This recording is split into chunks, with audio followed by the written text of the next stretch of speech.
एक महत्त्वाची बातमी आहे। सुरुवातीलाच बावधन पोलीस ठाण्यामध्ये अगवणे कुटुंबियांची चौकशी आता सुरू झालेली आहे। पिंपरी चिंचवड पोलीस आयुक्त चौबे हे बावधन पोलीस ठाण्यामध्ये दाखल झालेले आहेत। वैष्णवीचा पती शशांक, सासरा राजेंद्र आणि सासूची चौकशी आता सुरू झालेली आहे। बावधन पोलीस ठाण्यामध्ये अगवणे कुटुंबाची ही चौकशी सध्या सुरू आहे।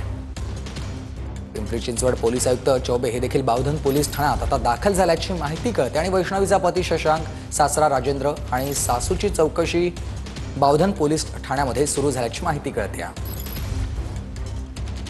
पिंपरी चिंचवड पोलीस आयुक्त देखील या चौकशीसाठी बावधन पोलीस ठाण्यात दाखल झालेले आहेत। वैष्णवीचा पती शशांक, सासरा आणि सासूची चौकशी यावेळेला सुरू झाल्याची माहिती मिळते।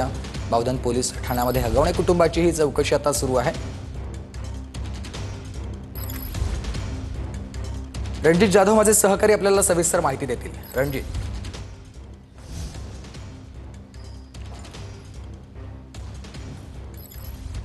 सुमित फरारी असलेला राजेंद्र हगवणे असेल किंवा दीर सुशील हगवणे असेल यांना अटक केल्यानंतर तपासाची चक्र जी आहेत आता वेग धरू लागलेले आपल्याला पाहायला मिळतात।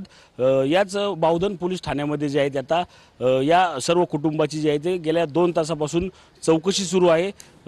नक्की ह्या दोघांकडून आता या चौकशीमध्ये काय समोर होते आता हेच पाहावं लागणार आहे। ज्या पद्धतीने वैष्णवीच्या वडिलांनी FIR मध्ये ज्या हुंड्याची नोंद केली होती त्यामध्ये फॉर्च्युनर असेल किंवा 51 तोळे सोने असेल। फॉर्च्युनर तर त्या ठिकाणी जप्त करण्यात आले आहे, 2 व्हीलर देखील जप्त करण्यात आले, मात्र 51 तोळे सोनं जे आहे त्याचा तपास करण्यासाठी आता या दोघांचा जबाब जो आहे तो या ठिकाणी महत्त्वाचा राहणार आहे।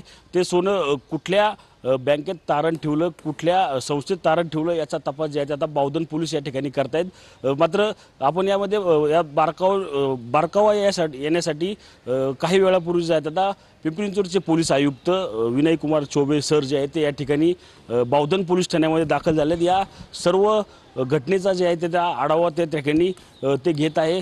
या सर्व घटनेचे लूप फॉल्स असतील किंवा अन्य काही महत्त्वाचे धागेदोरे असतील त्याची संपूर्ण माहिती जी आहे आता पोलीस आयुक्त विनय कुमार चौबे जे आहेत आता बावधन पोलीस ठाण्यामध्ये घेताना पाहायला मिळतात। मात्र गेल्या 2 तासापासून या हगवणे कुटुंबांची जी आहे त्या ठिकाणी कसून चौकशी सुरू आहे।